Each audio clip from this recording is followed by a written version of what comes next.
You ask Tiger to solve. This deals with linear equations with one unknown. The final result is x equals 35/3. Let's solve it step by step. Simplify the expression. Expand the parentheses.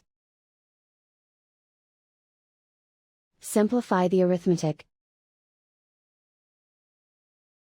Group all constants on the right side of the equation. Add 12 to both sides.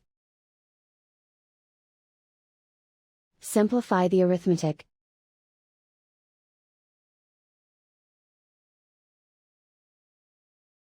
Isolate the x. Divide both sides by 3. Simplify the fraction. And so the final result is x equals 35/3.